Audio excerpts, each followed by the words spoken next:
تشدید کا کام ملانا ہے، تشدید والا حرف دوسرے والے حرف سے ملا کے ایک دفعہ پڑھا جاتا ہے۔ دوسری بار اپنی حرکت کے مطابق یا آگے ملانے والی کوئی علامت ہو، یہاں پہ کوئی ملانے والی علامت یعنی ساکن و تشدید نہیں ہے، تو اس لیے ہم اس کو اکیلے اپنے اس کے زبر کے ساتھ پڑھیں گے۔ قوف کو ہم واو سے ملا کے ایک دفعہ پڑھیں گے، قوف واو، پہلے قوف پڑھیں گے، واو پڑھیں گے، اوپر آگے پیش کا نام لیں گے، قوف واو پیش قو۔ یہ دیکھیں قو نہیں پڑھنا ہے، یعنی ہمارے دانت نیچے والے ہونٹوں کی شکم میں نہیں لگے، ہونٹ بالکل گول کریں، قو، واو زبر وا، اور یہ قوا نہیں پڑھنا ہے، قوا نہیں ہے، قوا، قوف کو موٹا کر کے پڑھنا، قو، حلق بند کر کے پڑھنا، قو، اس طرح کر کے،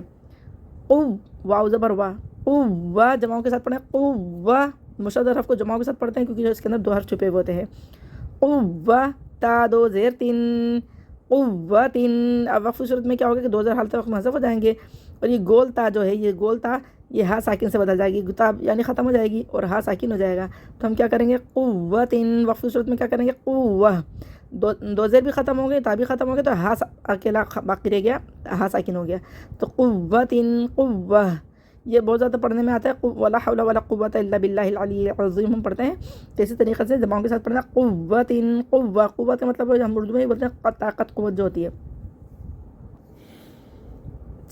میم زیر می، نون لام زبر نال، دیکھیں حمزۃ الوصل درمیان میں آنے کی وجہ سے گر گیا، ہم ساکن والے حرف سے ملا دیں گے کیونکہ ساکن کا کام ملانا ہوتا ہے، ہم اس کو زبر کو ساکن سے فوراً ملا دیں گے، حمزۃ الوصل درمیان میں آ رہا ہے، اس پہ کوئی حرکت نہیں ہے، ہم اس کو فوراً سے ملا دیں گے ساکن سے۔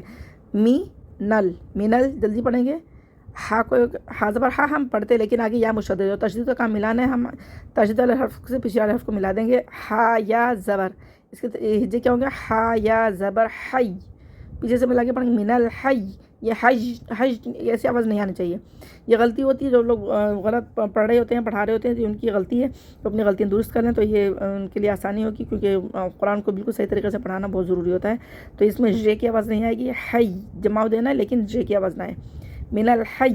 یا زیر ہی، من الحی، حی جماؤ دینا ہے، من الحی، وقف کی صورت میں زیر حذف ہو جائے گی، اور یا مشدد کو ہم جماؤں کے ساتھ پڑھیں گے، من الحی، من الحی۔ بہت سے لوگ من الحج حج اس طرح پڑھتا ہے، ج کی آواز نہیں آنی چاہیے بالکل بھی، من الحی، من الحی، من الحی۔